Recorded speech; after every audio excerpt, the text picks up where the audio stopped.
6, 420 yards of offense. 420 for a team. Man. 420 yards from a team that looked like it was on its last legs after we lost in Cleveland, after we lost in Minnesota, and we had a chance to snatch both of those games. Damn you, Jake Moody, for the one in Cleveland. And Raw Dog said it best. They can't kick in Cleveland because the win at Cleveland Stadium is nuts. It is. Both Cleveland Stadium. But the one that pissed me off, the 31-17 loss to Joe Burrow and the Bengals. Yeah. I have to say that I made this comparison to last year when we got our asses handed to us by the eventual Super Bowl champion Kansas City Chiefs. I'll take a loss like that we had against the Bengals. We had it last year against the Chiefs because it woke them up. Yeah. It woke them up. It sent them into the bye with a lot of questions. And think about it, if they hadn't lost in Cleveland, right? Yes, they would have still been undefeated, but then they probably wouldn't have been as hungry as they are now. Sometimes you gotta eat a loss to reinvigorate that hunger. And it's reinvigorated. And now the most and we went through this last year. The most difficult stretch is coming up for the 49ers. Again, Thursday in Seattle, Thanksgiving night. Unfortunately, I can't do that game because I had to take Sonya to work. 10 days later in Philadelphia, I am doing that one because they won't flex that game to Sunday night. Fox is Kevin Burkhardt and company is holding on to that game, and I can't say I blame them. They should, because it's a preview of the NFC Championship. They absolutely should. And then 7 days later, they host Seattle in a game which essentially could clinch the NFC West. Yeah, I think that's going to be the title match for. I think that'll be the game because everyone else in the NFC West has lost, except Frisco. Yep. They win these two against Seattle, they seal up the NFC West. Yeah. Matter of fact, Seattle has lost, I believe, twice, and both of them to the Rams. Playmaker, I need you to confirm that for me. Both losses by Seattle within the division have been to the Rams. The Cardinals lost. They already lost once to San Francisco. That was in week 4. Yep. Yeah. Only team in the NFC West that have not lost is the 49ers. They've won 8 in a row in the West dating back to last year. So big stretch coming up for San Francisco. Speaking of big stretches. How can you lead 26-14 heading into the money period? We're in Detroit.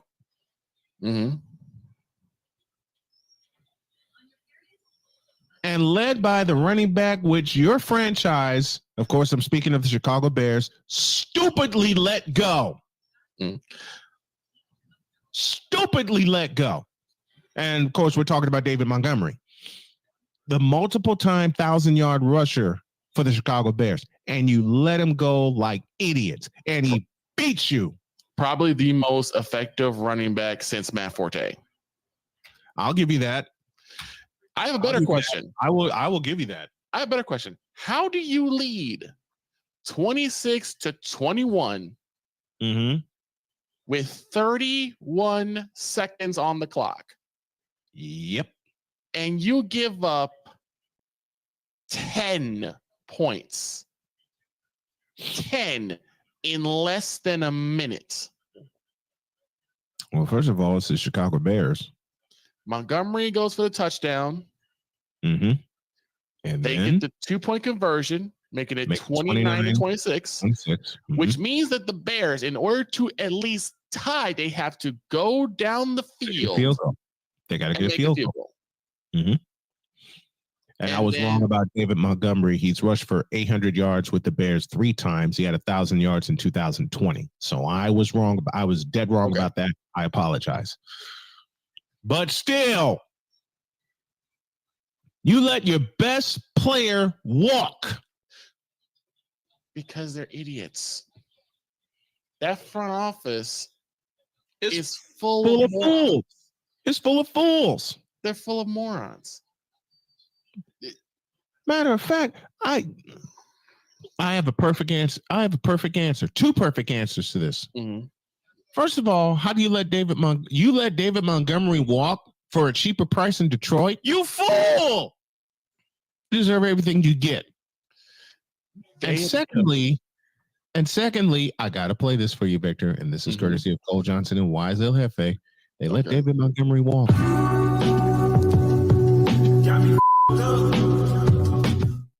I've never seen a team willingly give their identity away. They have willfully given their identity away. I'll tell you why. The Bears, New York Jets, C Cleveland Browns, C dear God in heaven, forgive me and help me, C San Diego Chargers. I'll explain why. For as long as I have been alive and have been a Bears fan, there are two things the Bears have been widely known for: stout running games and monstrous defenses. And in the last 5 years, they've had neither. Exactly. I mean, you go back to the monsters of the Midway, the junkyard D, junkyard dogs. Junkyard dogs. And I had that poster once upon a time. I mean, and then the running backs that have come out of Chicago, from Sweetness himself, Walter Payton, to Neil Anderson in the 90s, to Matt Forte, as you mentioned, Thomas Jones, Cedric Benson, who led the Bears to a Super Bowl, Cedric Benson out of Texas, Rashaan Salam for 3 years. Yeah. 1,000-yard rusher. They've had a stable of running backs. Yeah, a stable of running backs. I mean, top tier ones too. Yes. And now look what you're. Who would have thought Neil Anderson out of Florida would do what he did for the Bears for 7 years? Right. And now look what you're reduced to. Your top rusher now is your quarterback. And I have a big problem with that. I have an absolutely huge problem with that. We talked about this on my drive to Edinburgh, and Victor was helping me do real-time research this morning. Man, what the hell is your quarterback doing leading your team in rushing? Justin Herbert, hello. Yeah. Right? Let's go to the Fanatics feedback zone. Hey, Cole, 27 run plays called by McVay yesterday. Well, it's about time the Rams ran the damn ball. Yeah. Excuse me. And when I did the picks, I picked the Rams with my heart, not my head. Right. I was just hoping for a miracle. More on that later in the week. A 32-yard touchdown pass to Jamison Williams with 3:06 left to go, and connected on 5 throws to set up David Montgomery's 1-yard touchdown with 29 seconds left. And the safety that sealed it, Aiden Hutchinson, thank you very much. I need to do some truth telling. I need to do some truth telling, and there's something I need to hand out as well. While I was on my drive to pick up my daughter, I purposely planned and perused social media. Shame. Yeah. And Wise is all the way in my head. Not just Wise either. Wise, you, Cole, my wife, my kids. Man, my daughter Cheyenne said, "Daddy, I told you about that." Yeah. And she don't like sports. You know better. She doesn't like. Listen, my daughter Sonya doesn't like sports. But when I'm perusing social media, if my daughter, who is not a sports fan at all, yeah, there you go. That's all you need to hear. Ryan just sent me a picture. Oh boy, Ryan, you ain't right. I love you like a brother, but you ain't right for what he just sent me. accidents happen. That's why you need Repair That Glass. Specializing in windshield replacement and all other auto glass, we offer a full range of automotive glass repairs. Our technicians can do everything from minor chip repair to a complete replacement. Your windows don't go up or down, they can fix that too, along with custom glass work and antiques. Repair That Glass is a family-run business for over 40 years. Repair That Glass. Call for your appointment now at 330-534-3192. Although they did it again, 32.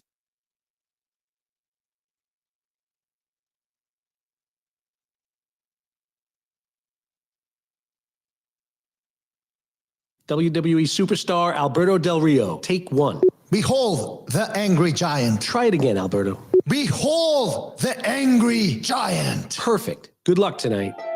Behold the angry giant. Yay! Read me another one, Dad. This is WWE superstar Alberto Del Rio. It only takes a moment to make a moment. Take time to be a dad. It's that time again when all we want to talk about is football. High school, college, and pro football. There's one man set to bring it all to you. It's time for Just Football with Matt Emch. Matt was a first-time AP, all-offensive lineman with the Ursuline Irish and three-time national champion with Youngstown State. And now, here's Matt.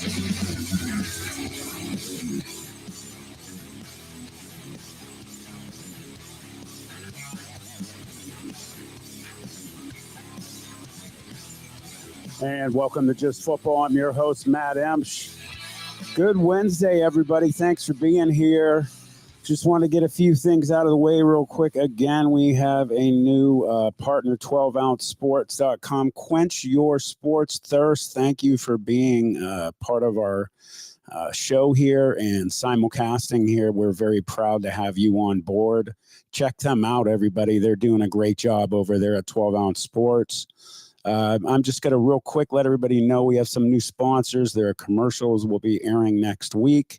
A couple YouTubers are good friends of mine. Dominic Josh Nanokio of What Lurks Beneath on YouTube, and you can hear it on other platforms. Also, he is going to be one of our new sponsors, as well as Cryptid Creatures. You can find them on YouTube, Apple, and all the other audio platforms. Good friends with Todd Erie and Brian Brock. Happy to have them on board, as well as Bellaria of Niles owner Joe Eckenrode is joining as a sponsor. So 3 new ones starting next week. Going to be really exciting. We're going to have a few guest on the show tonight. We're going to start in a few minutes with the coach. Bob Gessler is going to call in. We're going to talk a little, obviously, football. Then after him, we're going to have our own Mark Means is going to call in. We're going to talk about some things that are going on. A big interview he has next week with someone. We'll tease that. And we'll talk a little bit about, the state championships and some of well, obviously the BCS playoffs. After that, we'll have Jim Craven on, and then we'll finish up, as always, with my partner from high school football, Lipper, Matt Lipsack, the voice of the Youngstown Phantoms. He's also going to be talking about the Youngstown Phantoms and also about the BCS playoffs. We have Coach Bob Gessler on the line right now. Coach, how you doing? Very good, Matt. Everything is good here. I don't care too much for the weather, but welcome to Youngstown, Ohio in December. Absolutely. Obviously, everyone in the area knows, we're losing a legend in high school football. And we'll talk about this with Mark a little bit later, too.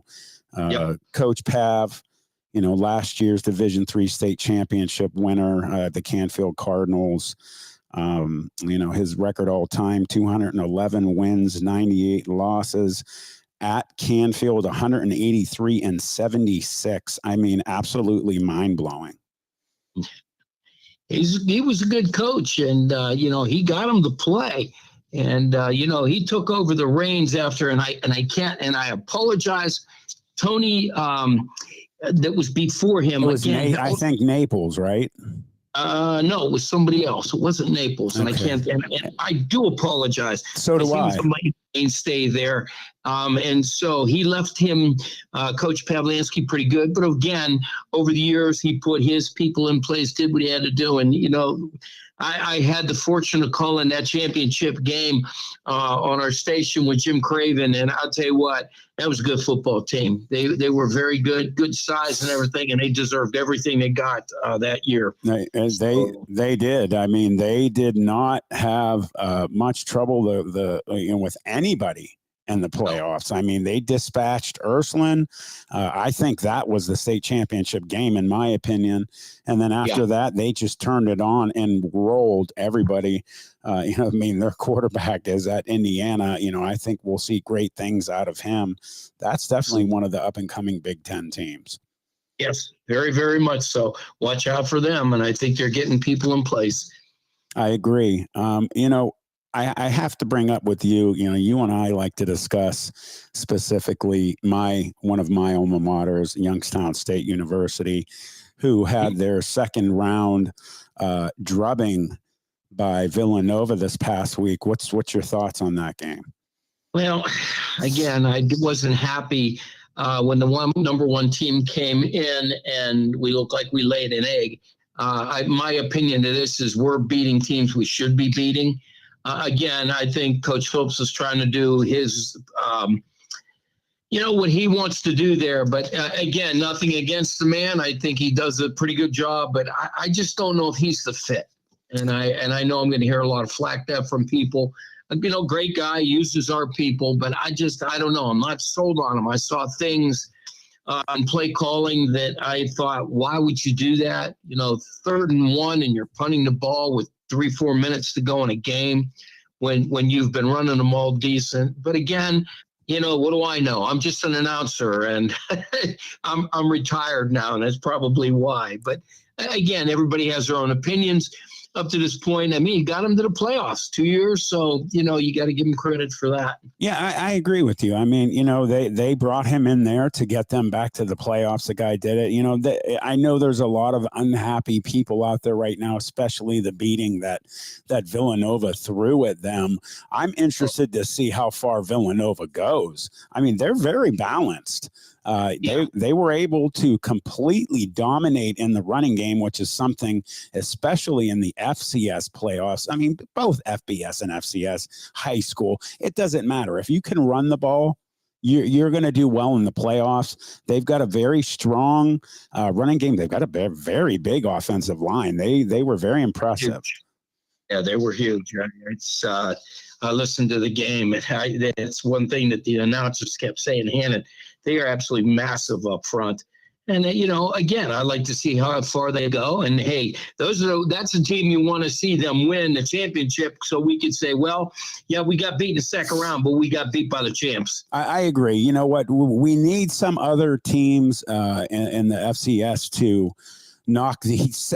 I mean, who would have thought that North and South Dakota would be pumping out such unbelievable college football programs? Now, let's remember, everybody, it might not be FBS, but the only difference between these two Division I level schools is just the amount of scholarships that they get. So it's still D1 football. If everybody remembers, North Dakota State, whenever they were playing FBS level schools, they were beating them. So nobody wants to schedule them. So, when no one will ever forget Appalachian State at Michigan, things like that. Yeah. Boise State. Right. Boise State. Oklahoma beating them. And they were a new 1A when it used to be 1A, 1AA, YSU. My last year, we beat them as their last year in 1AA in the national championship. And they came out and had one of the greatest wins in college football history against one of the best programs coached by a Youngstown native, Bob Stoops. Yes. So, yeah, huge win. I would like to see someone else win this FCS championship. I think that, Coach Phillips is trying to recruit locally. I'm very biased, obviously, about the team that I followed this year in the Middle Ridge Rams. There's a player there, Ian Erb, who I just think was made to wear the red, white, and the black at YSU. He would fit in their program beautifully. The kid is a straight A student, is one of the finest young men you will ever meet in your life. And they would be honored to have Ian Erb of the Rams on their program. Well, here's the other thing. You pair him up because, let's face it, I think Bo Brungard's going to be your next starting quarterback. They used him a lot this year. I'd like to see them use him a little bit more. But now you have Herb out there and as well as Bo. I think that could be a hell of a combination in the next year or so.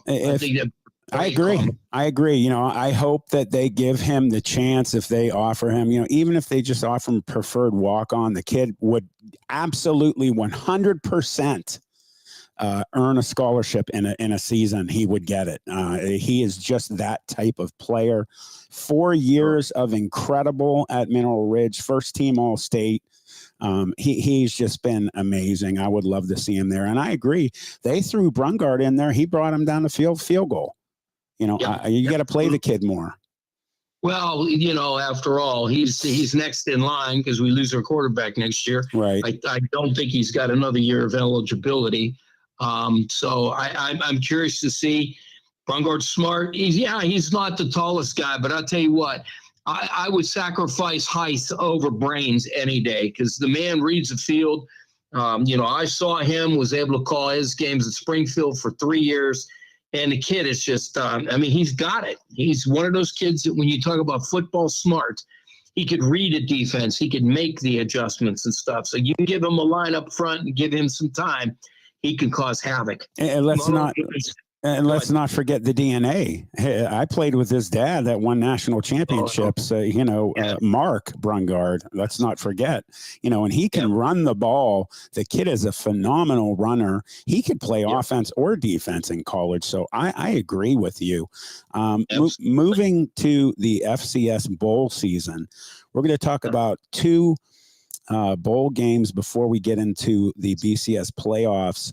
The Goodyear Cotton Bowl Classic, Missouri versus Ohio State. What's your thoughts on that one? Well, I'm looking at that. I think Missouri could give them fits, but I'm afraid that I think that Ohio State's just too big and strong up front myself, and their defense is very good, although I did watch Mizzou a couple of times this year, and they're a very good program. So this will be a very interesting matchup.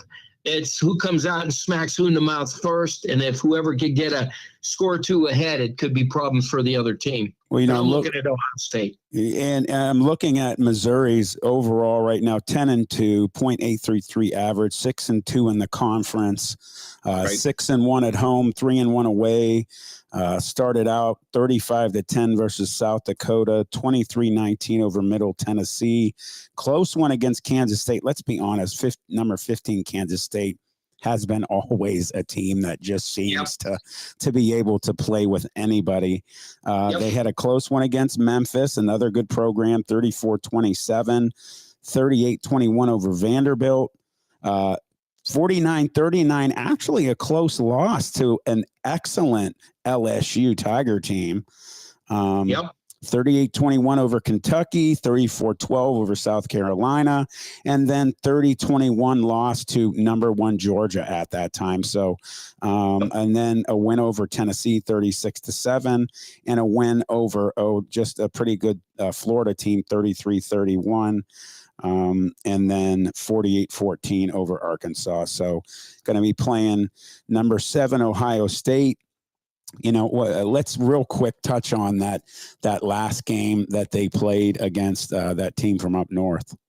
Yeah, that was that wasn't good. I mean, we just the mistakes and different things that we didn't do, and we just couldn't stop them. I mean, it was just Michigan's rolling. He's got him playing. I mean, regardless of what everybody says about him, and I am not a fan, and you know that.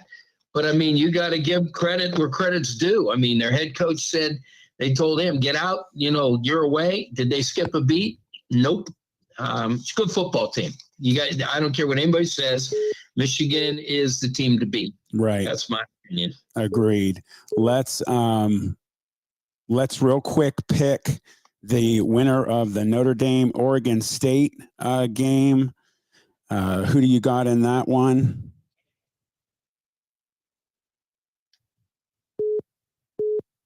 Coach?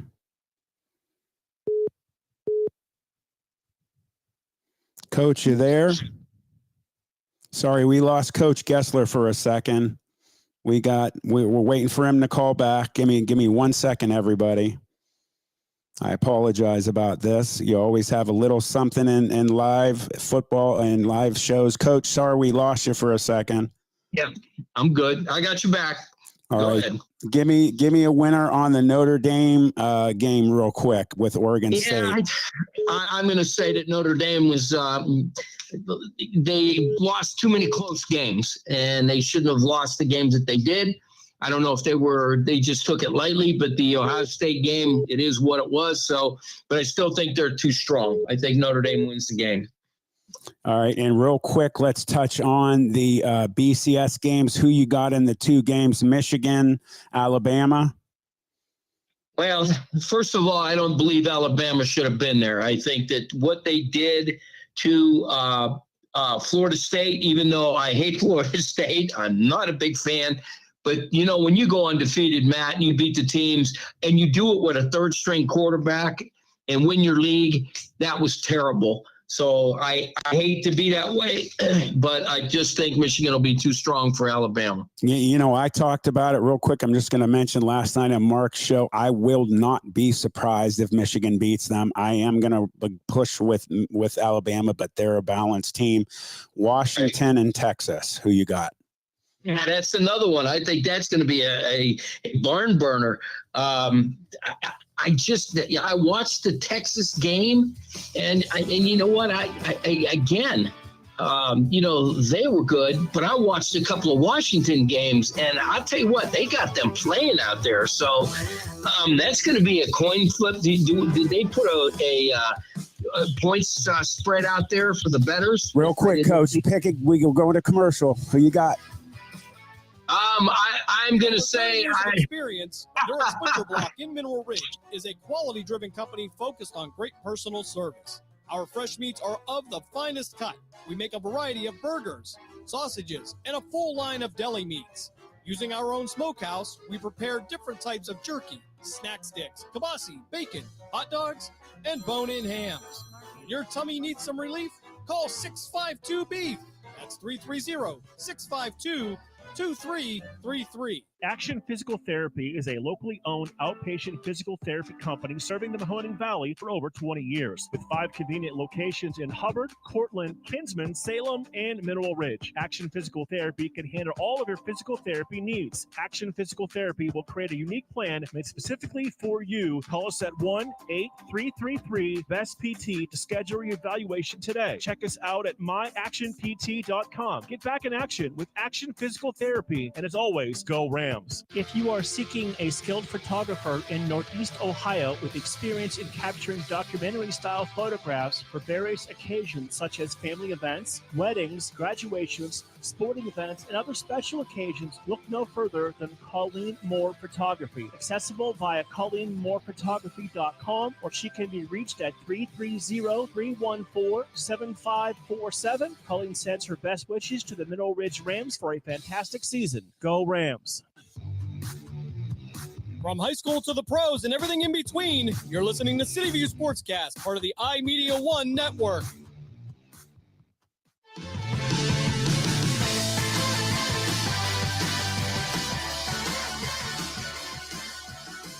And welcome back to Just Football. I'm your host, Matt Emch. Sorry about that little flazoo, everybody. That's what happens sometimes in live shows. Coach Gessler's pick was Washington over Texas. We're going to go right to the lines. We have Mark Means on. Mark, how you doing? I'm good, sir. How are you? I'm good. Thank you for calling in. We went a little over with Coach Gessler, but, we got you on the phone. We're going to, we touched on a little bit. You have a big interview coming up next week. You want to tell everybody who you're going to have? Yeah, we're going to have the former head coach of the Canfield Cardinals, Mike Pavlansky, will be on in the first segment next Tuesday. That's going to be an amazing interview. I can't wait to hear it. What a loss to the state of Ohio. I mean, we went over his record a little bit ago. It's just absolutely mind-blowing that he has just been such a gem in this area. And you look at it, 211 and 98 all time, 183 and 76 at Canfield. And just last year, the Division III state champ. So, what a great guy. He's an amazing person to talk to and speak with. I've really enjoyed him. I called some of his games as well, and what a great guy he is. And that's, basically the way to go out. He went deep in the playoffs, deeper than they thought they would this year. And, he's riding off in the sunset. 41 years as a head coach, over 100 games, over 500 at Canfield. You said the 2022 state championship. And just one of those old school coaches, and old school in a positive way. Always remembered your name, remember what media outlet you worked for, and he's definitely going to be missed. He will be. Let's jump in, Mark. I wanted to talk with you specifically about the state championships out of the OHSAA. Starting with number one, we had somebody who just had a three-peat in Lakewood St. Ed's, beating Springfield, and then not Springfield local, obviously. 31-21. Your thoughts on that game? That's just St. Ed's is becoming a powerhouse, and they're a team after your own heart. I mean, they have 5 Division I prospects in the offensive line. Twin brothers going to Ohio State. Another one verbally committed to a school up north, and the other 2 are also very good. So, that's a team that's been keyed by their offensive line the last few years. Yeah, they have just been monstrous. In fact, even with I remember just the picture I posted when I announced that they won. There was the one lineman, the tackle was laying there in the front, and he's just humongous. So, they are almost a small college team that just went through everybody in Division I. It was just absolutely phenomenal to see what they did. Moving to Division II, finally, sorry, Cap, my Uncle Cappy, we said goodbye to him after 60 years on the air, Lieutenant Colonel in the Army. We're going to miss him. And, if he hadn't said it a million times, he'd say it a million times again. Being a Warren Harding graduate, he hated the Massillon Tigers. He always said the only team one of the only teams in Ohio had state championships they never earned. Well, Mark, they got rid of that this year, 7-2 over Akron Hoban. Yeah, one of those, baseball type scores. Hoban had a chance to win the game. They dropped a pass in the end zone. It was 16-0 for Massillon, including a win over, as you said, Lakewood St. Ed's, the D1 state champ, about the midway point throughout the season. Yeah, they just, and I'm sure he's frowning at me above. I actually am, kind of happy for them. That is such a gigantic gorilla, as I said on your show last night, to get off of their back. It's just, it's a big win. I'm actually happy for them that they did it. Moving to Division III, everybody thought that it was going to be an all Catholic, all Fighting Irish state championship. It wasn't in the cards for the Ursuline Fighting Irish. The team everyone thought they'd play, Toledo Central Catholic, went there, won, beat Bishop Watterson 27-7. Toledo Central Catholic's been that program the last few years that has really taken a huge leap. And, they're one of those that they don't just, they don't rebuild, they reload. And Bishop Watterson's been a very good program too. Game was actually closer than I thought it was going to be. It was at first, and then they pulled away towards the end. Congratulations to him. People talked about it all year. I don't remember the man's name, but I remember seeing a post on Facebook mid-season, and he teased about them being, the only other team he could see winning state other than Ursuline. Well, there they go, right there. Moving to the next division 4. you have a back-to-back state champion in Cleveland Glenville beating Kettering Archbishop Alter 38-3. It seems like Glenville is kind of back. They, under Coach again Senior there for a while, they were really dominant, and they seem to have brought that back. They have several Division I prospects on that team, multiple verbal commitments to Ohio State. That is once again one of the top programs in the state of Ohio. Yeah, I remember the days. I have a friend of mine. His name's Bill Kohut. He used to be the principal of Glenville years ago. And they were one of the doormats of the state of Ohio in the OHSAA. Now they're one of the elite programs. So they have definitely gone a long way. Moving to Division 5, a team that, everybody in this area knows really well, the Perry Pirates. Girard had a good rivalry going with them for years. They knocked Girard out of the playoffs a couple times. Girard finally beat them, went to a state championship. Same thing with South Range. South Range knocked them out. They won a state championship last year. And then, by the way, they just beat South Range and won their first state championship against Liberty Center, 21-14. You know what? That Perry team, they jumped out to such a big lead against South Range. They have one of the top quarterback recruits in the state of Ohio. And the way they beat South Range, you kind of had a feeling that they were going to raise the state championship banner. Yeah, I'm happy for them. It's obviously we would have liked to have seen South Range repeat, but that's something. There was a picture online of one of their players that was down on his knees. And, I've been there before at YSU. It is such an amazing feeling when that first one hits, and every one of them hits. So, I know that feeling and how huge it is. So hopefully, we can get some teams that will come back and, get back in there. Moving to Division 5 or Division 6, I'm sorry, just a team that everyone in this area knows. Kirtland and Versailles. Kirtland 32, Versailles 15. Yeah, Kurt Laverty, what he has done at Kirtland is, I don't know if there's any really team to compare it to, because the thing that always fascinates me, that's a football team. It's not, they're not led by a 3,000-yard passing Division I prospect quarterback most years, or a 2,000-yard rushing running back. They're just a good football team up and down their roster every year. Yeah, they are. One of the gems of Ohio. I remember the last, I missed a couple years of calling game because of my health. The year me and Tim Continenza, my last year before I had stepped out, they played Stowe, I believe, at Stowe. So they were Division 5 then. They went to Stowe, and I think they beat them like something like 48 to nothing or 48-7. And they've been a dominant team. South Range used to run into them when they were both in Division 5 before Kirtland moved down. And it's like you're winning all these state championships in 5. You move down to 6, and you continue the same path.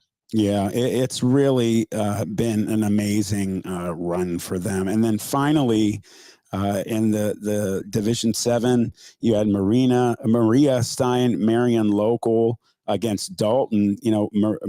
Marion Local, beat Dalton 38-0, but that was a team that knocked off Kirtland in Division 6 last year.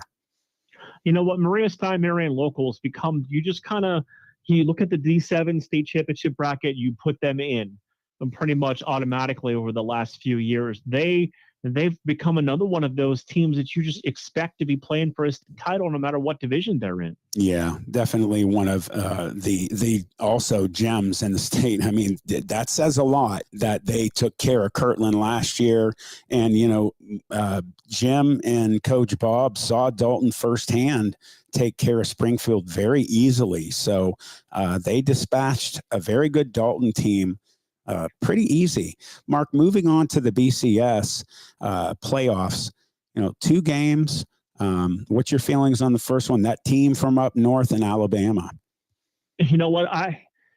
I'll watch the game, but like I said to you yesterday, I can't root for either one of them. It's just not in my DNA to do that. But can Michigan win the game? Sure they can, but I have a feeling Alabama's out to send a message after, kind of squeeze it into the playoff this year. They're out to make that a convincing win. A lot of angry people out there about how Florida State didn't get picked in. We talked about it last night. We won't really get into it again. Coach Bob touched on it. I agree with you. I feel like Coach Saban is tired of being second fiddle in the last few, attempts to try. If Michigan beats them, I will not be surprised. They are one of the most well-balanced football teams in the nation. They deserve to be there. They took care of our Buckeyes. But I think Alabama in 4 quarters may just have, even if it's just a field goal, just a little bit too much for them. Moving to the other playoff game, you got Washington and Texas. You know what? I've seen Texas a couple of times. I've seen Washington a couple of times. It's still, it's just out of the ordinary when you see a left-handed quarterback. There's so few of them. And, Penix has had such a great year for Washington. Although Washington is 2 and Texas is 3, I feel like it's an upset. Like I said yesterday, I like Washington to win that football game. That game also, it could be a flip of the coin. I don't know why. I always go with my gut. I remember Coach Sarkisian saying, if we get in, we can play with anybody. Just remember, everybody, Texas is the one loss that Alabama had. Yeah, it was at the beginning of the year, but they played darn well. I'm actually going to go with the Longhorns in this one. I could be wrong. 2 games could go either way. I would not be surprised if we end up seeing a Michigan, Texas, or Washington national championship. But I'm going to go with Texas. So we'll see how it all rolls out. Mark, I want to thank you for being here, brother. Always a pleasure. Absolutely. And Thank you for having me. Thank you, brother. Always a pleasure. As I said, that's our own Mark Means. Check him out next Tuesday on By All Means, 5 to 6 p.m. right here on Western Reserve Radio. You're going to want to listen to that one. Coach Pavlansky stepping down from the Canfield Cardinals. We'll be right back, everybody.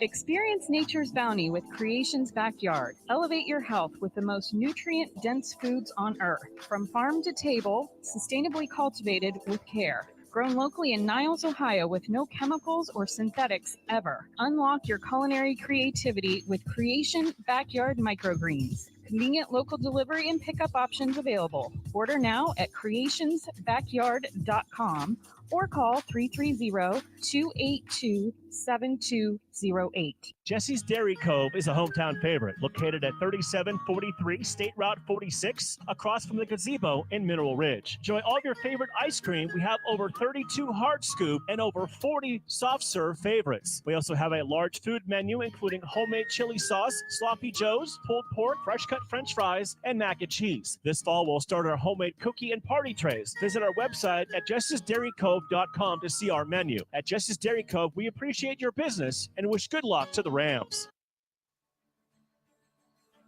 If you love history, head over to YouTube and check out Blogging Through History. Hosted by Mineral Ridge High School graduate Chris Mowery, Blogging Through History visits historic sites to explore not only the well-known figures and events of the past, but also compelling stories that maybe you've never heard before.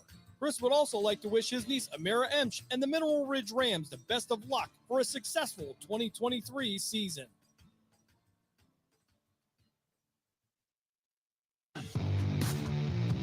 From high school to the pros and everything in between, you're listening to City View Sportscast, part of the iMedia One network.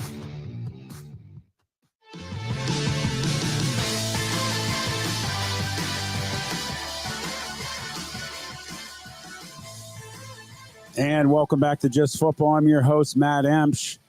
Sorry again, everybody, about the little technical difficulties. I guess that's what happens when you have live radio. And with that said, we're going to be bringing our own Jim Craven in. Jim, thanks for being here. Absolutely. On this nice cold night. Oh, it was absolutely freezing. I had to be in Mill Creek Park earlier for something today, and it definitely was not what, you usually go to the park for. So we will actually kind of take up where we left off. I just want to ask you real quick about, what Coach Gessler and I talking about that YSU playoff game real quick. I think that was just a matter of, quite frankly, just too big, too strong for YSU coming into this, and they're getting there. They're not where we, obviously we all want them to be. And let's face it, it's hard to come in and replace, and it's not even directly replacing it. He's 2 or 3 coaches removed. Jim Tressel, where we went to 4 national championships. So it's tough on Doug Phillips, and certainly I think he's headed in the right direction. But I think next year could be a make or break year for him. Yeah, it could be. And you know what? They brought him in there for a reason. I mean, they brought him in there to get him to the playoffs, and he did do that. So, I mean, it is what it is. He met up against the team. I was watching it on ESPN Plus. I mean, they were so much bigger than them, comparing their offensive line to their defensive line. They just met up with a better team. So like I had said to Coach Bob, I'm just curious to see how far they can go. It would be cool to see if they could run the table and have a season, like YSU did back in the day. So we will see if they do that. I want to jump on the same thing that me and Mark just talked about with you, because, you obviously, like me and Mark and Coach Bob and Dave Clark, are part of calling high school football games. And I wanted your thoughts on the OHSAA state championships yourself, starting off again with Division I with Lakewood, St. Ed's, and Springfield. Yeah, big time game there. But no surprise there in the outcome. I mean, St. Ed's is a very good program. Not really a shock there. Better game than maybe many anticipated, but nonetheless, that was a good performance by both teams. But St. Ed's again was just same situation, too big, too strong. Right, and I left out Lipper. I didn't mean to leave you out, Matt, my partner. So he will be here later too. Division II. Massillon, Washington getting their first state championship 7-2 against a great Hoban team. Yeah, and I kind of laughed. I was in studio for that as we were working these games for Sports Radio 1240, and you couldn't help but think of John Cabaret every time they scored. Well, every time they scored, the one time they scored, and I'm thinking, you know what? I don't know if he would have been if he wanted to be here to see this, or would it even matter to him at that point? But he's always thought of when it comes to that, and Massillon finally getting that win, and that's great for them. It really is, and they. I think it's just the pressure of having to go in there and play this game, knowing the history of it, and the guys did real well with that. Congratulations to them. Finally, they get that on the field win, and hopefully Cappy can rest in peace now, and maybe won't haunt us. Every time we cover Massillon. He wouldn't have been happy, trust me. But you know what? I agree with you, and he's not happy. I'm saying this as his nephew, and I've said this many times myself on the air, and people have cringed at times when I've said it, but it was the truth. They were crowned state champs by the AP. They didn't earn it, so they finally got that monkey off their back. So, I agree. Congratulations to them. Division III, number 1 Toledo Central Catholic ended the season 16-0, beating Columbus Bishop Watterson 27-7. Yeah, Bishop Watterson, they're every year. Again, they're another team that they don't plan on a 10-game season. They plan on at least 13, maybe 14. Possibly all the way to the championship. And Toledo Central Catholic has become quite the program. I mean, they're impressive, and wow, that's all I can say about them. And again, there's that argument between the parochial schools and the public schools and things like that. But that was a battle between 2 good schools there, and certainly, there's a potential you could see them both back there. Same play, same bat time, same bat channel next year. I agree. And you know what? Here's a season with state championships that you had Catholic versus city schools, and you had some city schools beating the Catholic ones. So there you go. I mean, it doesn't always go that way, everybody. People that get upset about those things. Division 4, you had a repeat. Cleveland Glenville, like I had mentioned with Mark, they were a perennial loser for decades. And now, back-to-back state champions, beating Kettering Archbishop Alter 38-3 and a drubbing. Yeah, and I like Glenville. I like Ted Ginn. I like what he does with the players. Mm-hmm. He develops good people, and if it's a sacrifice of a program, winning's not always his goal. But if you do what he tells you to, if you work the program, if you're setting those goals, good things are going to happen. That's certainly what happened here for him. And again, I'm not real sure on the returns next year, but I wouldn't count them out on another run next year. Maybe not quite to the state championship, but I certainly think they're going to be one to contend with throughout at least the regular season. So, I probably should ask Mark this, because Mark always knows these off the wall kind of things about like, weird names for teams. What the heck is a tar blooder? I don't know, but it sounds really scary. And I've seen some of the graphics on social media. I don't know what it is, but it's kind of terrifying. It looks like a robot on their logo. So I don't have it does sound scary. And their colors, I love them. So they're YSU colors, red, black, and white. So you can't lose with that. I have no idea either. Maybe Mark knows. It's now Latin for state champion. So there you go. Moving to Division 6, just a team that you hear are in state championships every single year. The Kirtland Hornets ended the season 15-1, beating a very good Versailles team. Both of them came into that game having each team 7 state championships in school history. One of them got number 8. That was Kirtland, 32-15. I always laugh about Kirtland up in our region because there's always that team. They get that big win, and you're like, congratulations. That's fantastic. Oh, here's the bad news. You're going to play Kirtland next week. And many teams have been in that situation.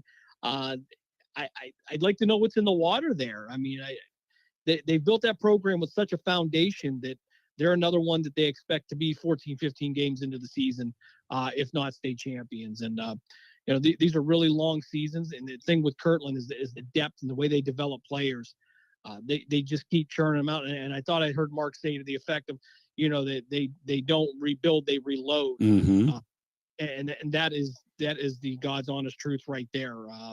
But when you play the Kirtlands of the world, I mean, that's going to test you. If you can get past them, you're odds on money to win the state championship. But not this year, as the Hornets will get number 8. Yeah, and you know what? You have a lot of people out there that don't understand. They hear divisions and they think, well, they're a smaller division. Like, 4 or 5 years ago, they played Stowe at Stowe, a Division I school, and they lit them up. I mean, I think they beat them by 6 or 7 touchdowns. I forget the final score. I'll never forget it. And they were D5 at that time, and people were just like, how can that be? Well, guys, they're getting great program kids. Their coaches know what they're doing. It doesn't matter, sometimes what the level of the school is. It depends on the quality of the program, and they can play with anybody. I always had this thought in my head, Jim, how cool it would be after all the state championships. I know there's 7, so it's an uneven number, to let them all kind of play with each other and see who wins it all. Well, and I think you would have better matchups than most would think. We're in a time period now where everybody is doing the same training now. You might not have the amount of boys in that school to make you a higher division, but with the quality of players you're seeing from around the state, it goes back to the adage, you can only put 11 on the field at a time. Mm-hmm. So I don't put anything past anyone. I've seen some very strange things and some matchups that I thought were going to be horrible that went, the way we didn't think they were going to go. So I never count them out now. Things are so well developed in terms of even the off-season programs, the weight programs. I know guys that are going to see personal trainers now, and they work all year long. So if you have that kind of commitment on a Division 6 team, that has 35 players, and you go to play a Division II team with 60 players, you're going to put your best 11 on there, and a lot of times those are going to be pretty even matchups. So like I said, the divisions are nice. They make for great games in there, but sometimes those lines do get blurred. I think you're right. Yeah, I would love to see it. That would be absolutely phenomenal. I guarantee you every year it would not end up the way people would think it would. Finally finishing with the smaller division, but no less a better team. Maria Stein, Marion Local, the team that beat Kirtland last year in the Division 6 state championship, knocking off a Dalton team that you saw take care of Springfield 38-0. Actually, that was Danville. Danville, I'm sorry. Danville. Thank you for correcting. Who I was very shocked to see bow out of the playoffs because they were by far the most physically gifted team I saw, and very well coached. So to see Dalton be in there, and I was kind of shocked. I think Bob Gessler and I were both a little surprised after what we saw from Danville. But this Division 7's kind of heating up, and we're seeing a couple different names in there from time to time. And it's a very competitive division, and there's a lot more smaller schools than there are bigger schools. So it's a big deal for the teams in D7, and certainly they probably not the way they wanted to go out on that one, but nonetheless. Getting there with these D7 teams. It was an interesting playoff series this year. It would have been interesting. I have to say this. I'm sure I'm going to ruffle some feathers like Coach Gessler said he did about YSU, what he said. You have a team that is a perennial playoff team in this area in Warren, JFK. Ran out Coach Prologo, who, by the way, took them to 2 state championships. They lost twice to New Bremen, who were amazing programs. Comes out of one of the best conferences in the state of Ohio, who have usually a regular allotment of like 3 teams representing in the state championships every year. And they ran them out of there, and it's a shame. They won 2 games this year. Not always greener on the other side. No, certainly not. And, there was a coaching changeover to begin with, which I think we were all a little bit surprised about, but not surprised so much as, excuse me. Okay, help me out with the coach. JFK. I don't know who JFK's coach is right now, but Prologo is who they ran out. Talking about, I apologize. Yeah, that's okay. I was talking about Coach Bayek leaving there and to go on to coach with his son, and which I think is a great thing. I think if you have the opportunity, please go do that. Oh, yeah. Spend time and have that kind of situation there. But, you've seen the change there. And, you often wonder how much personal feelings is involved with these things, and you don't like it. And that has been a very successful program. And it's been a very, for us, it's been a very media-friendly program. So, but, things change. Things turn around really fast. We look at this Danville team that played Springfield. They only won a couple games the year before, and they're deep in the playoffs the following year. So things can turn around really fast at this level, especially with the maturation in the offseason programs, like I talked about. But it's to be seen. I agree. I think JFK will be fine down the road. I'm glad you mentioned Coach Bayek at Struthers. Oh, by the way, they just went to 3 rounds. No one expected them to go that far, and they did very well. So let's move to the BCS real quick. We'll talk about the 2 biggest games in the playoffs. We have Alabama and Michigan. Well, from a personal standpoint, big Alabama fan, maybe new, but I'm a big Alabama fan. If you can beat that team up north, then by all means go for it.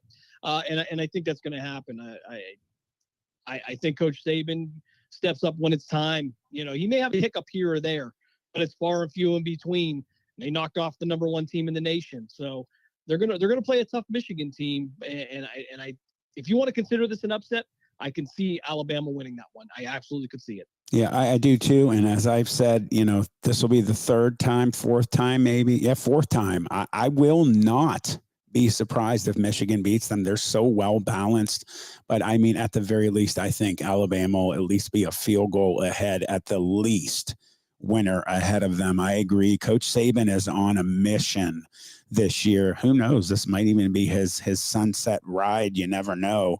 Moving over to the other one, you got Washington and Texas, two teams that we haven't seen in the BCS playoffs for a while. No, and you often wonder if maybe that was the reason they put them there. And they're very good teams. Make no mistake. I'm going to love to see when they expand these playoffs so we don't have these issues. But I think it's going to be a great game. Kind of fond of Texas, but I can see Washington pulling this one off. And and I know there was a rumor that there was a very upset Florida State team by all of this as well. So again, I can't wait till they expand the playoffs. I think it's going to be much better. Although you're going to have the 2 or 3 teams outside, they're going to be left out as well. There's always going to be an argument. I agree. I'm going with Texas in this one. Jim, thank you so much for being here, brother. It's always a pleasure. Love it. Thank you. All right. That was our own Jim Craven helping us out tonight. We'll be right back, everybody. Matt Lipsack on up. This is Just Football. I'm your host, Matt Emch. W&M Quality Roofing, LLC is an insured and bonded Mahoning Valley family-owned roofing business. At W&M, we treat your roof and home as if it's our very own. Give us a call at 330-647-0610 for a free estimate. Did you get damage from the latest storm? We also offer financing and specialists for insurance claims. For professional and efficient service, call W&M Quality Roofing at 330-647-0610. SNK, painting your house today. SNK, painting your house. SNK Painting provides exceptional painting and refinishing services to the Mahoning Valley and surrounding communities by being an industry leader in our field, focusing on customer service and delivering extraordinary results. We offer interior and exterior painting, and we specialize in cabinet refinishing with affordable cabinet solution. Call SNK Painting for your free estimate at 330-505-1910. SNK, painting your house today. With over 30 years of experience, Madurix Butcher Block in Mineral Ridge is a quality-driven company focused on great personal service. Our fresh meats are of the finest cut. We make a variety of burgers, sausages, and a full line of deli meats. Using our own smokehouse, we prepare different types of jerky, snack sticks, kibasi, bacon, hot dogs, and bone-in hams. When your tummy needs some relief, call 652-BEEF. That's 330-652-2333. From high school to the pros and everything in between, you're listening to City View Sportscast, part of the iMedia One network.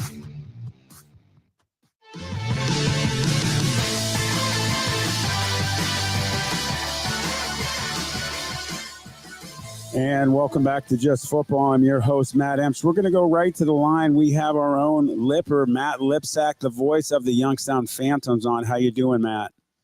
Good, brother. How are you? I'm good. You know what? Before we get into the BCS playoffs, because I want your opinion there, as well as what's going on with the Phantoms. You know, I had said in our last segment, what the heck is a tar blooder, the Glenville tar blooders?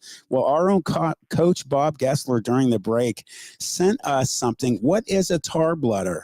It is a school battle cry that started during the 1940s, indicating that members of the Glenville athletic teams would whack the tar and blood from its opponents. Thus, our colors are red and black. The team mascot symbol is a cross between a robot and a tin man derived from the imagination of a former Glenville student. So there you go, everybody. That's what a tar blooder is. Thanks, Coach Bob Gessler.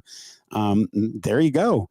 I usually depend on Mark Means for these types of questions, but Coach Bob let us, know. Let's jump right into it, Matt. Alabama. College, I definitely thought I could not live without, and now I have it. There you go. You can sleep tonight. I can. I appreciate that. Thank you. Yes, sir. Jumping into the BCS playoffs, Alabama and Michigan. Who you got? I got blue. Go blue. Okay, there you go. And you know what? I've said this numerous times.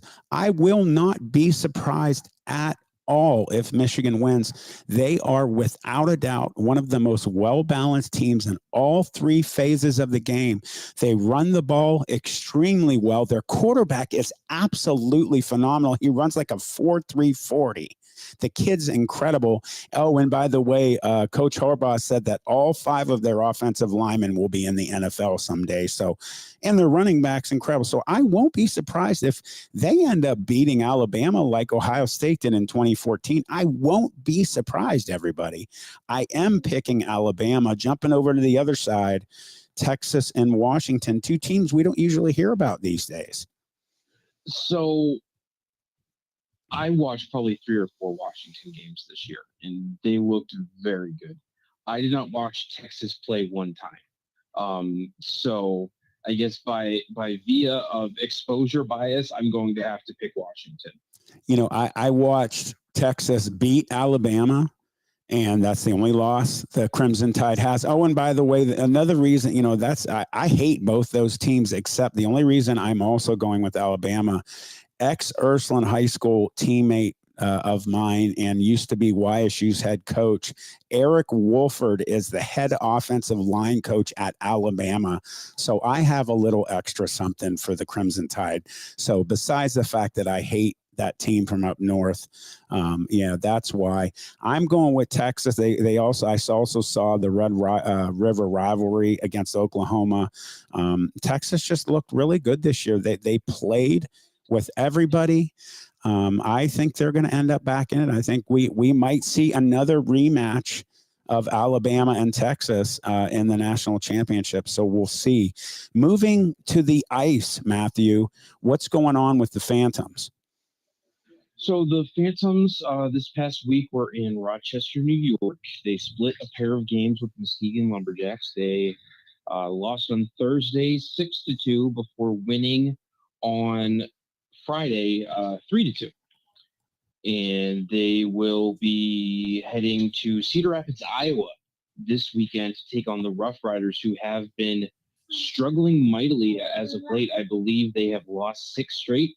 And Matt, believe this or not, they are 1-9-1 at home. Oh wow! So all of they're not. It's not like they're in last place. They're in 6th out of 8 in the Eastern Conference. So all of the rest of their wins have come away from the I'm On Ice Arena in Cedar Rapids, Iowa. Well, hopefully the Phantoms can take home some more wins when they get back. When is their last home game again? The final home game of the 2023 portion of the calendar is December the 15th, and then the Phantoms will have their Christmas. Well, I guess the next night they go to up to Ann Arbor to play Team USA for the final game before the Christmas break. They have a home and home there with the U18s next weekend. Then I believe the week after Christmas, Phantoms will be on the road for 2. I think they might go to Muskegon, and then they will finally be back home to ring in the new year. I believe on January the 4th, whatever that Thursday is there. The Phantoms will be home to take on the Omaha Lancers.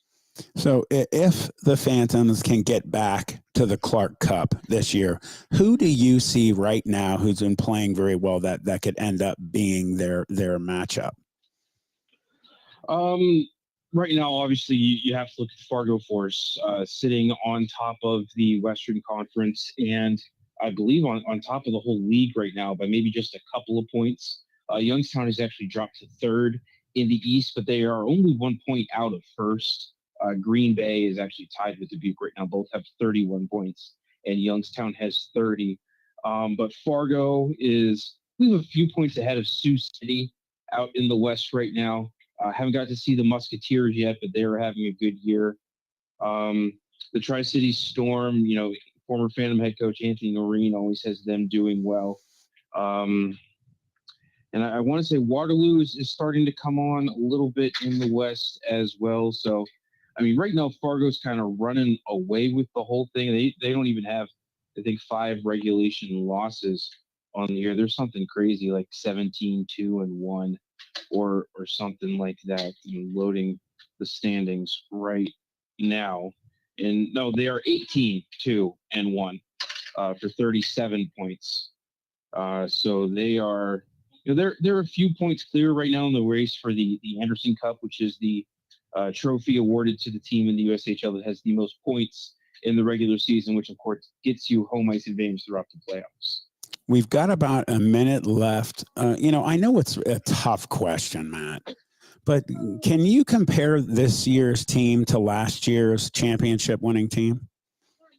So, I mean, right now the Phantoms seem maybe a little deeper with the scoring. We're also maybe still just a little younger than they were last year. I think maybe last year's team was a little faster, but that can grow as the season goes. This year's team also much better at penalty killing, especially here in the early part of the season. Phantoms at least have the second ranked penalty kill in the USHL, whereas at this point last year, Youngstown was in the bottom 3 of the penalty kill. So there are some differences between this year and last, and obviously you can't replace Jacob Fowler in the net. He was the USA Hockey goaltender of the year. The first time a Phantom has ever won that award. So that's USA Hockey saying you are the best goaltender in junior hockey, American born this year.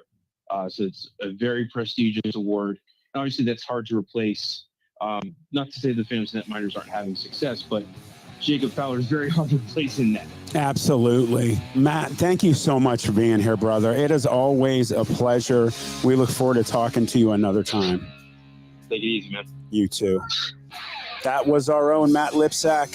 Thank you for listening, everybody. We'll see you next Wednesday. I'm your host, Matt Emch. This is Just Football.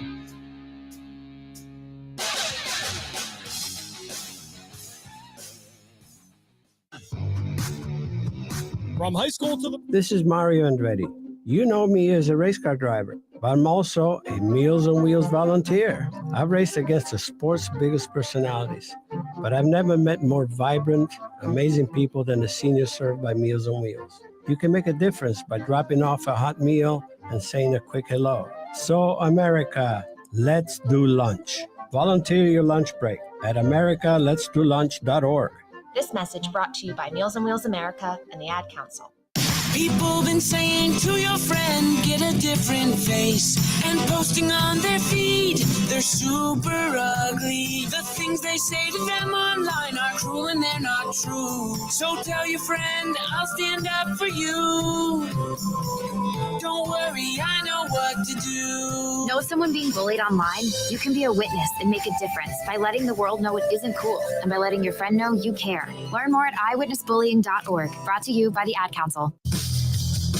Melodic Live is your home for high school sports. We have all the scores on our social media platforms throughout the games. Enjoy our timely updates from local area schools year-round. You won't get the consistency and reliability from anyone else. Our number one priority is servicing our fans and getting them live news as it's happening. Follow us on social media, Twitter, Facebook, and Instagram at Melodic_Live. And remember, our fans come first.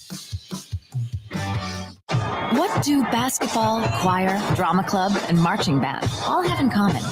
They're all high school activities that offer learning opportunities not necessarily found in the classroom. They take up just a fraction of a typical Ohio high school's budget, and they go a long way to giving young people the tools they need to thrive. High school activities, they're more than extracurricular. They're extra important, too. This message presented by the Ohio High School Athletic Association and the Ohio Interscholastic Athletic Administrators Association.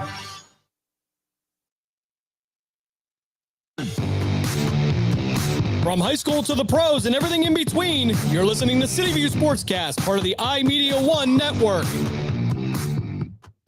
Welcome to Calvin's Barbershop. You all got to see this. I don't even want to know what you're looking at on that phone. Well, you should. I was learning about the dangers of high blood pressure and that we need to get ours checked regularly. High blood pressure can increase the risk of heart attack or stroke, but this text program can help keep it at a healthy range. Just text Barbershop to 97779 to sign up. I'll get right on it as soon as I'm done with this baby panda video. Text Barbershop to 97779. A message from the American Heart Association and the Ad Council. It's important to plan ahead for emergencies, like the storm. When it kicked in, we had a plan. Separated. We were able to get in touch with each other in no time. Idea how to find each other. The whole experience was the fine. most frightening 10 hours of my life. If there's one piece of advice I'd offer other moms out there, it's to stay calm and keep to the plan. Some parents plan ahead, some don't. Make sure you know where to find your family in an emergency. Start your plan at ready.gov. Brought to you by FEMA and the Ad Council. Dr. Ashdown and Dr. Carnivus have been making Happy Feet in the Mahoning Valley for 35 years. Our offices are located in Cortland, Champion, Austintown, Columbiana, and Howland. Our Howland office has relocated to 8601 East Market Street to the top of the hill. Advanced Podiatry offers sports medicine and treatment plans for all ages. You can also request an appointment online by visiting our website at advancedpodiatry.com. Advanced Podiatry, where surgery is always a last resort. Miss an episode of By All Means, and you could miss a lot. I have the sound up, and I appreciate the guys that do the work now. But it is with great appreciation I see what the guys do, not only the announcers, but also the players. So we've had wonderful playoffs. I mean, single, double, triple overtime games. It's been fantastic. By All Means, Tuesdays at 5, right here on Western Reserve Radio and streaming live on westernreserveradio.com.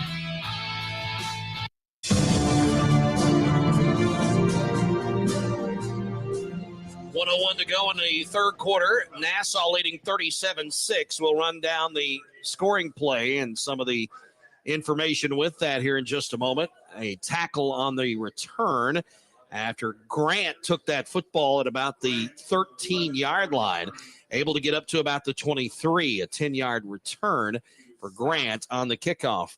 Nelson gets the 29-yard touchdown run for Nassau. The extra point by Rusakis is good.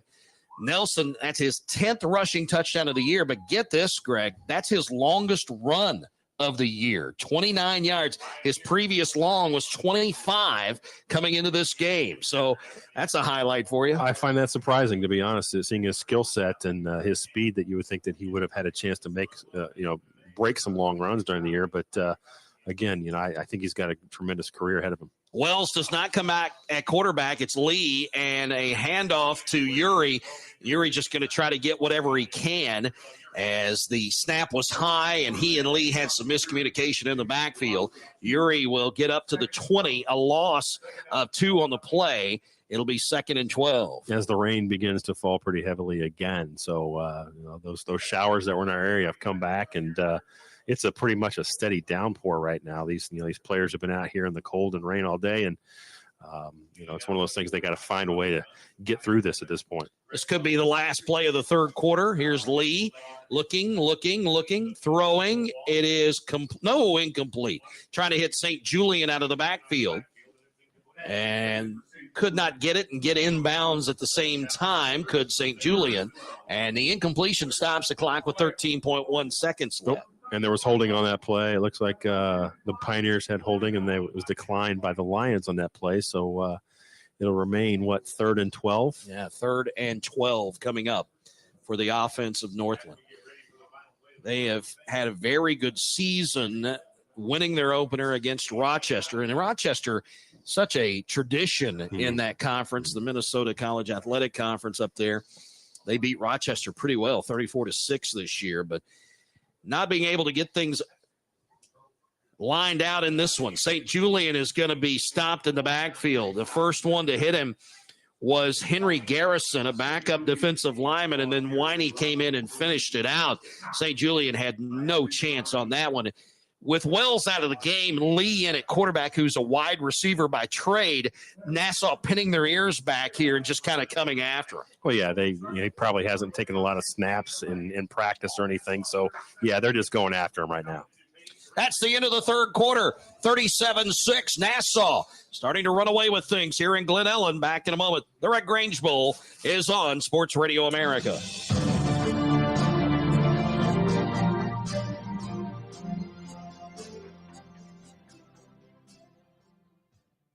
Western Union money transfers are now available at Walmart. When you send money with Western Union, you're sending so much more. You're sending opportunity, love, and support to the people you care about most. Visit your local Walmart today and send money with Western Union to family and friends in over 200 countries and territories around the world. Services offered by Western Union Financial Services, Inc., NMLS 906983, or Western Union International Services, LLC, NMLS 906985. See terms for details.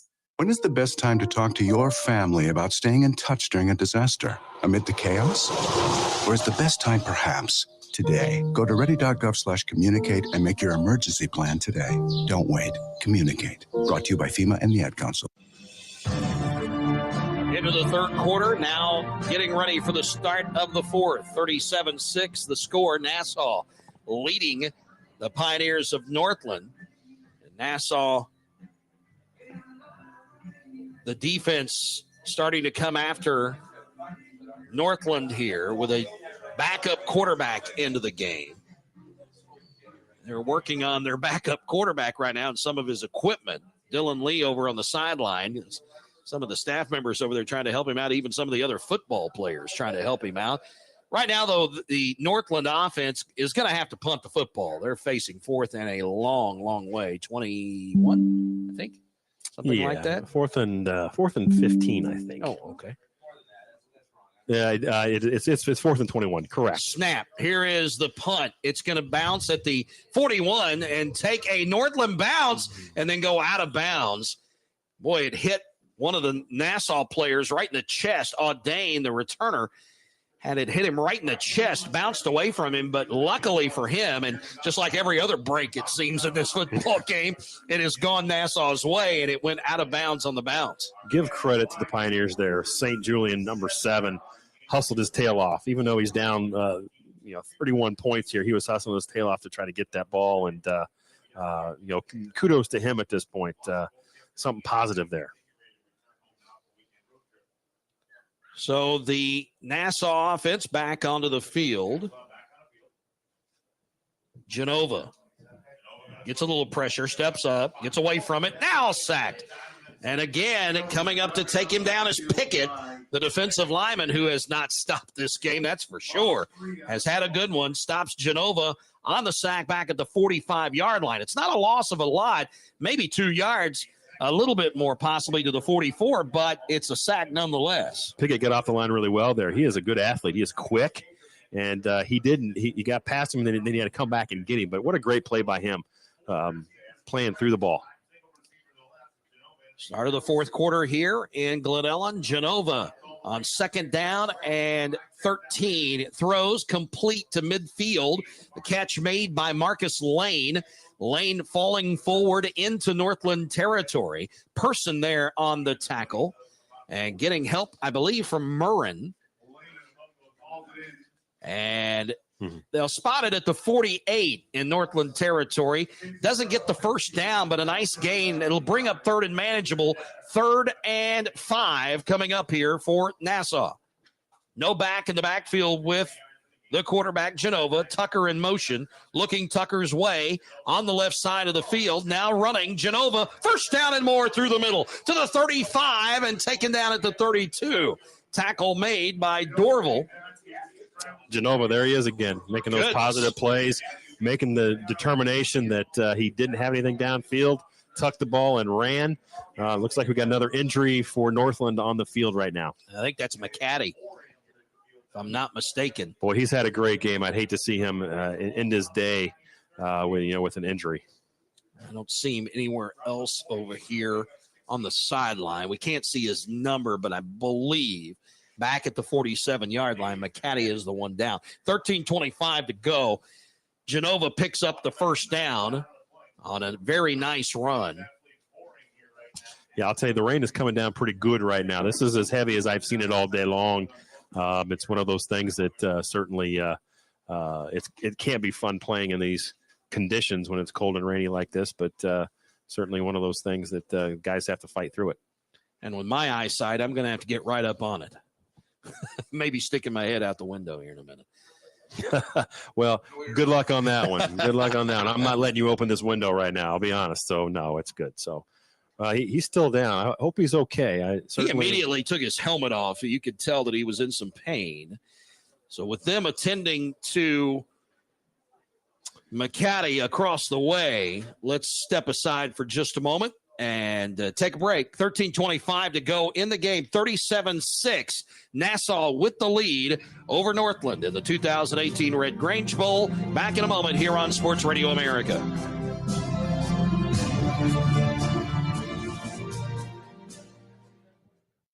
.27-yard field goal attempt. Johnson holding the meatloaf.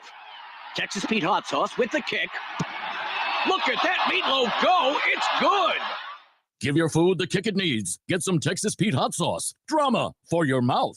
I love this song. I love nachos. Loving everything? You might be buzzed. You know what I'd love? A ride when it's time to head out. If you see a buzzed warning sign, call for a ride when it's time to go home. Buzz driving is drunk driving. A message from NHTSA and the Ad Council. You are listening to Sports Radio America. Sports, anytime, anywhere.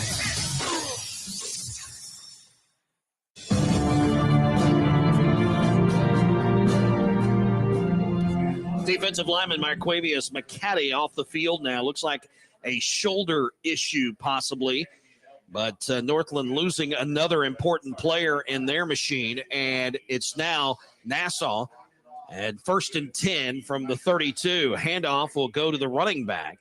And the running back up the middle, it's Innocent, able to get through more of a scat back type across the 30 down to about the 26-yard line. And another Northland Pioneer is down on the turf. This time, I believe is that Erickson down or is that Gustav? Number 90? Is it number 90? It's Gustav. Yeah, I think so.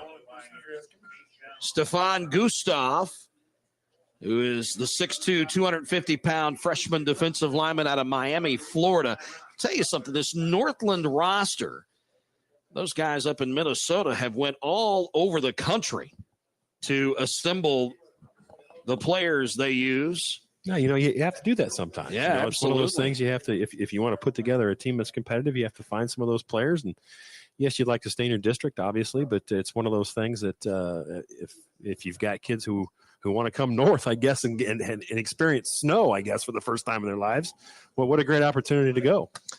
You see some of the states dotted on there: Florida, Virginia, Missouri,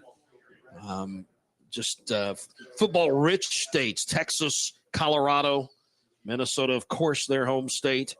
Georgia's represented on that roster as well, but a lot of guys from Florida. Well, there's being in this world as long as I have been, one of the things you find out is that there are a lot of players in Florida and not a lot of schools in Florida that play football. So you've got your 4 or 5 main large ones and some smaller ones, but there's more kids than there are opportunities. So they've got to go someplace. So, it's one of those things that a lot of schools recruit out of Florida because, one, there's really good players down there, but there are enough that they can get a few to come up. So Gustav looks like will be able to come off the field on his own power. That's good news. 13:02 to play in the game. 37-6. Nassau with the football and the lead at the 25-yard line. It was a 7-yard run by Innocent. He'll take the run this time. Left side, one man to get around, and then out of bounds at the 15. Finally pushed out of bounds by Alexander and Person. They teamed up, but not before Innocent will pick up the first down and get his team in the red zone once again. He's had some nice runs today, too. And, again, kudos to the offensive line for the Lions, doing a good job opening up holes. Ball at the 15-yard line. Innocent stays in the game. De Blasio out to the right side in the slot, as well as Lane. Tucker in the backfield with Genova. Full house back there. Innocent up in front of Tucker. Genova gets pressure, rolls to the right side. He's got room to run. 10-5, steps out of bounds right at the marker. Could be 1st and goal, depending on where they spot it here. But I think it's very close to a first down. He had a lot of green in front of him. There was a moment I thought he was going to throw the ball, but he decided not to throw it and kind of move the ball forward with his legs and put his team in pretty good position here to score some more points. It was raining hard a moment ago. I think it has slacked a bit. And Nassau now 1st and goal at the Northland 5-yard line.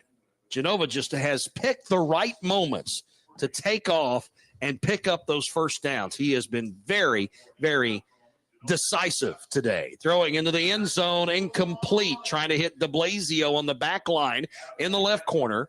And a flag down. Was the quarterback? Nope, it's going to be a hold against Nassau. I thought that Genova was very close to the line of scrimmage. Yeah, at some point I thought he might have been across it when he threw the football, but he didn't. Jumped from the 6. So he must have, yeah. it was a hold nonetheless against Nassau that will back them up. They'll be outside the 10-yard line, I believe, back to the 15, and that's where they spot it. They'll be on the right hash as Nassau looks at the end zone.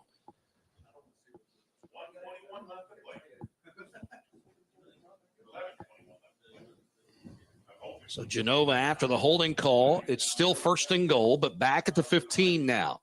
De Blasio will move from the right side to the left. Snap, handoff, Innocent, trying to scat his way into this inside the 10-yard line. Does before he is gang tackled. He is the exact opposite of Nelson. Yeah. He's shifty. He's quick. I mean, Nelson's not fast. He is shifty. He has got some moves, and I'll tell you what, he's a pretty solid back too. And it's nice when you've got two backs that you can kind of change things up with, and they've done a good job today doing that. And again, I cannot stress enough how good their offensive line is playing today. The run is 8 yards by Innocent. Fake the handoff, throwing into the end zone, picked off, and a pickoff by Northland's defensive back. Getting that one was Zachary Powell. He of the highway safety yellow sweatshirt under his jersey, able to pick that off in the end zone. He tried to run out with it. And are they going to mark him outside of the end zone? I believe they are. I think he's going to be at the 1 or 2, possibly 3-yard line. Unfortunate. When he could have just taken a knee and been further out there. So obviously that's again, it's a great play. Don't take away the great play from him. Don't take anything away from him, but instead of going out of the end zone, maybe kneel down there. I'm sure he thought he may have had a clearer path up the field. Northland will start now at their own 2-yard line. 1st and 10 after the interception, and they go to a different quarterback. They're bringing in Devonair Clarington, the wide receiver / tight end, as the quarterback. Interesting call. You're at the point now where you have to put your top players where they need to be up. And a safety. They snapped it. Clarington couldn't handle it. It goes out of the back of the end zone, and it's a safety. 2 more points for Nassau on the play. Clarington was taking snaps on the sideline right before he went in as quarterback, but couldn't handle that one. Well, it looked like pre-snap that they didn't really have an idea what they were doing. There was some confusion going on there, and then they snapped the ball, and it was way right of where he was. So it was a really, really bad situation. That makes the score 39-6, Nassau. Yeah, I just received word that number 10 for the Pioneers is hurt. That's why they're going to their third quarterback, I guess, at this point. And Lee went out after being hit in one of the previous drives. Dylan Lee is a wide receiver that had come in as quarterback a moment ago, but Clarington now having to go third string down the list. Yeah, that's got to be tough because know he hasn't probably done any work at quarterback over the past few weeks. Yeah. But I'm sitting here and I'm staring down to the sidelines, and I'm looking at Northland. They've had a great season. This game is not going the way they had planned it, but man, they've had a great season. They won their conference. They got here. They should not hang their heads, even though they're behind here. So, they got to stick together a little bit here and find a way to keep playing, and do what they've got to do. Clarington has thrown a pass this year. He's 1 of 2 on the season. He completed a 14-yarder earlier this year. Here's a kick. It's a free kick coming from Northland, and they're going to let Johnson Jones kick this away. He'll kick it out of bounds. They had to kick it from the 20, and Jones went out of bounds on the right side as they looked up the field, and Nassau's going to get great field position once again. Yeah, and probably at this point, Coach Ramsey's going to try to run the ball to make this game a little shorter and kind of run that clock and do what he needs to do at this point. But certainly it's one of those things that, we've got some time in this game left, and you never know what can happen. So they will spot the football. Oh, they got to re-kick this. Since it happened on a free kick, they will have to re-kick it and try to kick it inbounds. That's something you don't see every day in football. The free kick out of bounds, Yeah. That's one you don't exactly know what the rule is on something like that. You have to wait for the official to tell you. They know better. And the fact that they know that is impressive. Clarington working with the center, Brendan Foster, over here on the sidelines, just taking shotgun snaps and trying to get the feel for it. And they back it up 5 to the 15 now. And the kick from Jones is coming. The Lions are going to get extremely good field position here. Jones marking it off. Somebody late coming onto the field for Northland. Samuel Gibson on the coverage unit. And Jones approaches, kicks the football. It'll go out of bounds again. Wow, I'm floored. They're going to have to do it again. They probably haven't practiced this a whole lot during the year, but they'll have to back him up again and kick it yet again. This is it's like Groundhog Day all over again. At some point, you reach the end zone. And then what happens? Yeah. Have to punt it away at some point, I think. Jim Tyree, Greg McVeigh with you from College of DuPage, McDougall Field, the Red Grange Bowl for 2018 here on Sports Radio America. And Nassau has come in here today and put their stamp on this one. They lead 39-6 over the Northland Pioneers. A long trip for Nassau, and they've made it worth their while. 10:08 to go in the game. And I think they're going to bring in a different kicker for this now, as Rockley, the punter, is going to get a chance at it. This time from the 10. Kicks it. This is long, taken at the 44-yard line by Tucker. Up the middle. Trying to get away from one, does. Gets to the right side. 30, 25, 20, 15, 10, and out of bounds. Well, I'll tell you, it was a good kick, but it was to the middle of the field, and it was a line drive, and it got there quickly. So he was able to get his momentum going forward and had a tremendous return, got good blocking, and, boy, the Lions are set up to score some more points here. Took that at the 44-yard line, and they spotted at the 10, first and goal. So the return at 46 yards for Rashad Tucker. The sophomore out of Freeport, New York, has had a big game. I think we're going to have to decide between Nelson and Tucker and Genova here. Coach Cox. Oh, what's going on? Coach Cox not happy about something, going over to the other sideline and stating something in an emphatic way to the other coach of Nassau. I'm not really sure what he's upset about. Is he upset with the other sideline? Not really sure why he's upset. And a sideline warning has been called on Northland.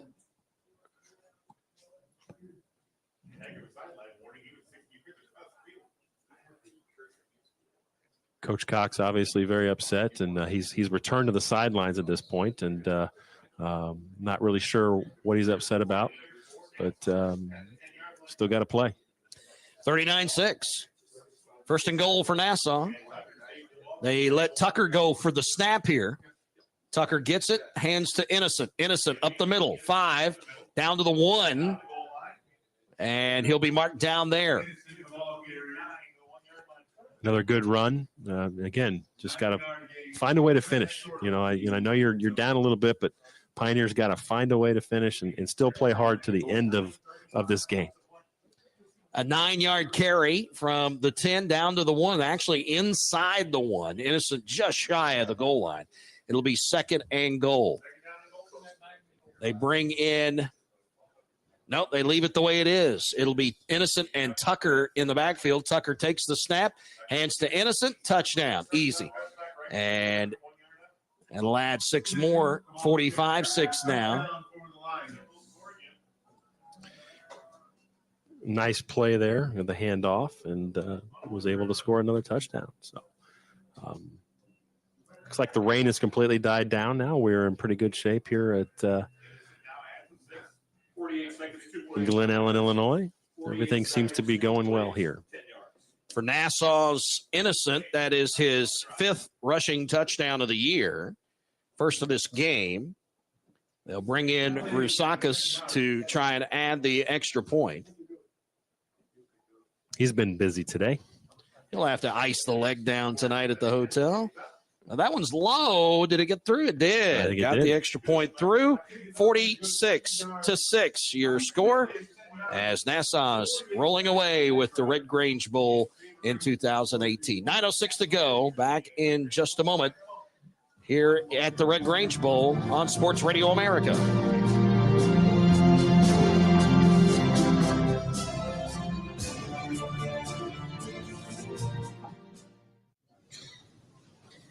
I can't believe it. That Gerald is presenting the quarterly budget report with finger puppets? Look, here comes a 1.7% decrease in fixed overhead. Hello, everybody. No, I can't believe how easy it was to save hundreds of dollars on my car insurance with Geico. Who are you? The projected increase in organic Q3 revenue. Hooray! Believe it, Geico could save you 15% or more on car insurance.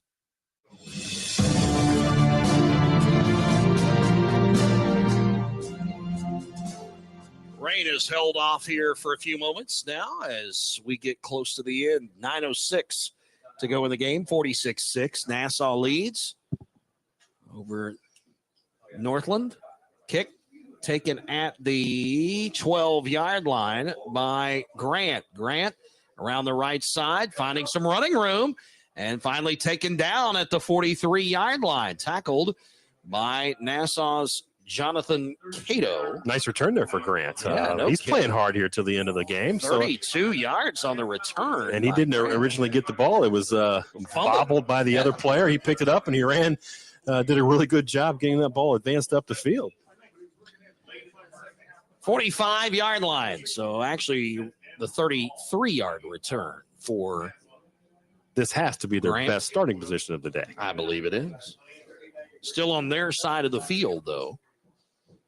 But you're exactly right. Best starting field position of the day for Northland. They bring in Clarington at quarterback. Looks like Yuri is back with him. Actually, no, it's a different running back. Wayne Blakes, number 28, is the running back with Clarington.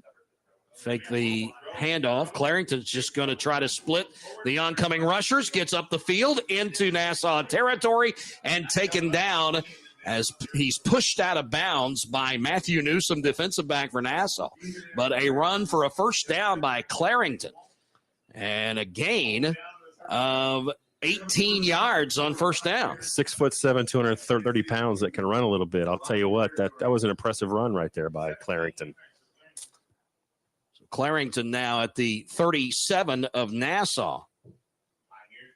And that's Clarington's first rush of the year. First time he's run the football. It's a pretty good one. Yeah, I'll take 18 on my first run. 2 wideouts to the left, 2 to the right. The 2 on the right are in a stack. Now pressure, but the pass is complete to St. Julian. A little move. He gets inside the 35, down the sideline to the 31. Got a little spark going here. See if they can put some points on the board and feel good about themselves here. Gain of 6 on the pass play.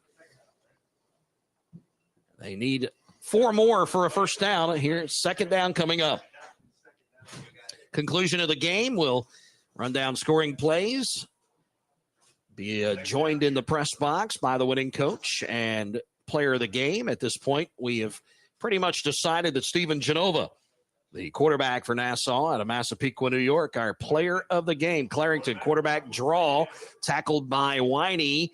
And it's still yet to be determined where he goes down as he is able to fight across the 25 to the 23. Clarington and the running game now starting to move the football a little bit.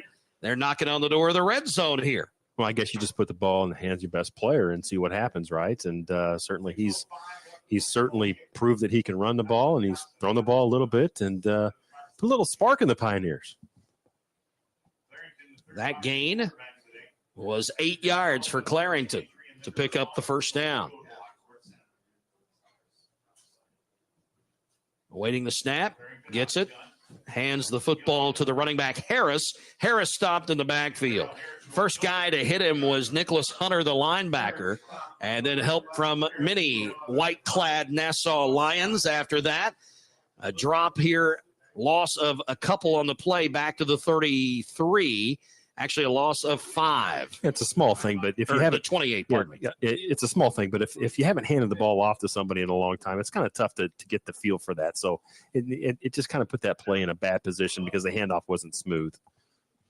Game today brought to you by the Hilton Lyle, BSN Sports, Winning Streak Incorporated, Sports Decals, Feed My Starving Children of Aurora, Illinois, and Ronald McDonald House Charities of Chicagoland and Northwest Indiana, as well as Dish Network. Clarington fakes the pitch and then taken down. Not fooled on the play was the defensive lineman Tavon Joseph. Joseph has played a good game today. He has played a good game, and I'll tell you, when we played him earlier this year, he was one of those players that stood out against us, and again, he's going to have a bright future as well. He's very athletic, and he's around the ball a lot. Got back to the line of scrimmage, though, the 28. It'll bring up 3rd and 15. 4.5 to go here in this one. 46-6. Northland trying to add to their side of the board here toward the end of this contest. The running back will be Harris. Clarington has 2 wideouts to the left, 1 to the right. Actually, 3 to the left. And to throw, Clarington looks down the field, short on the pass intended for Dwayne Taylor. Down the right sideline and into the end zone. Clarington not able to get much on that one. You could tell he's not the quarterback that's normally out there. No, it came out of his hand all wrong. But, again, give him credit. He's out there playing hard, trying to score some points for his team. And, he's a gamer. And you got to like that as a coach. I'll be honest. So on 3rd down now, or is it 3rd or 4th? I think it's 4th now. It is 4th and 15 right now. Yes, sir. Haven't moved the marker over on the far side just yet. Still says 3rd down. Clarington moves a man from the right to the left as he brings St. Julian over to line up, and a delay of game call. So they'll back it up to the 33, and it'll be 4th and 20. Tough to convert on 4th and 20. Playbook shortens a bit. It does quite a bit. You only got a couple options, and they're usually not very good. Clarington gets pressure, looks, gets away from some rush, throws incomplete. The backside is where he felt most of it. It was Tyreek Noble, the defensive lineman, able to get after him on the backside and pressure him into a throw that was incomplete, and it'll be a turnover on downs for Northland on that drive. Yeah, the Lions knew what was going on there pretty from the get-go, and obviously they were chasing him down and really didn't have anywhere to go, and made a good play on Clarington.